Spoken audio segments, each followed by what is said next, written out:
Сәлем достар, мен Раяна, жас тілші. Бүгін біз Астананың ең әдемі нысандарының бірі ұлттық музейдің ішіндеміз.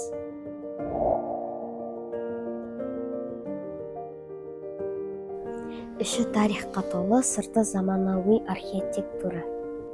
Ішіне кірсең, алтын адам, көне қазбалар, сақ мәдениеті бәрі бар.